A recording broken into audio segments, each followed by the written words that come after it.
Everyone, good afternoon সবাইকে। তো দেখো বন্ধুরা, বাপের বাড়িতে চলে এসেছি। তো কেন এসেছি বলছি তোমাদের সঙ্গে। তার আগে একটু দেখে নিই, এগুলো তো সব আমাদের জমি। আমি কোনো একটা ভিডিওটা দেখিয়েছিলাম। এই যে সব ওই যে দেখতে পাচ্ছ, ওই ধানের উপাস থেকে অন্যদের, আর ওই যে ওই পর্যন্ত আমাদের। আর ওইদিকে দেখতে পাচ্ছ গাছগুলোর ওপাশে আমাদের, গাছগুলো আমাদের মধ্যে। আর এই যে পিছনে ওই যে জঙ্গল টঙ্গল, ওটাও আমাদের জমি। তো বিষয়টা হয়েছে আসার একটাই কারণ, যে ঝড় হয়েছিল গত পরশু দিন, তার আগের দিন মানে পয়লা বৈশাখের দিনে।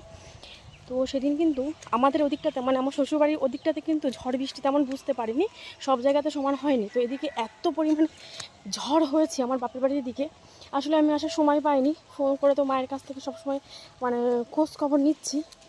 তো গাছ পুরো, মানে মায়ের যে গাছগুলো বাবা যেগুলো লাগিয়ে গেছিলো, সেগুলো তো অনেক বড় হয়েছে গাছগুলো। দেখো তোমাদেরকে দেখাই, ওই যে গোড়ার সহ উবড়ে গেছে। মানে যেগুলো মার একটা মানে পরিকল্পনা ছিল যে এগুলো দিয়ে কিছু একটা করা যাবে ভবিষ্যতে, তো সবার তো থাকে। তো সেই গাছগুলো পুরো একদম মানে মাটির একদম গোড়া থেকে শিকড় নিয়ে উঠে গেছে। তো সত্যি কথা বলতে মা ভীষণ কষ্ট পাচ্ছে, আর যেহেতু বাবা নেই আমার, তো খুব অসুবিধা, আর মন মেজাজ ওনার খারাপ। তো ওই জন্য ডিরেক্ট চলে এসেছি আগেই মাঠে, মানে বাড়িতে যাইনি। বাড়িতে যাওয়ার আগে ডাইরেক্ট মাঠে চলে এসেছি, যে পুরো। হ্যাঁ, তোমার সামনেই তো। তো দেখো কেমন পুরো গোড়া থেকে উবড়ে গেছে একদম, দেখতে পাচ্ছ। তো যত ক্ষয়ক্ষতি বেশি আমাদেরই হয়েছে। আর ওদিকে তোমার জেঠুদের জমি।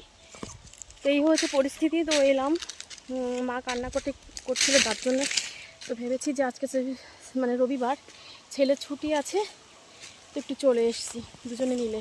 আর ওর বাবা আজকে ফাঁকা আছে, ফ্রি আছে, তাই চলে এসেছি। আসলে বাবা না থাকায় না সত্যি আমাদের মানে মাঠে আসলে ভীষণ কষ্ট হয়। এই সব জায়গাগুলো কত পরিষ্কার পরিচ্ছন্ন ছিল এক সময়, মানে বাবা সব সময় মাঠে পরিষ্কার পরিচ্ছন্ন রাখতো, যেহেতু আমাদের চাষবাস। তো এখন দেখো কি পরিস্থিতি, মাঠে আসলে অনেক কষ্ট হয়। তো প্রচণ্ড গরম আর রোদ, বুঝতে পারছো।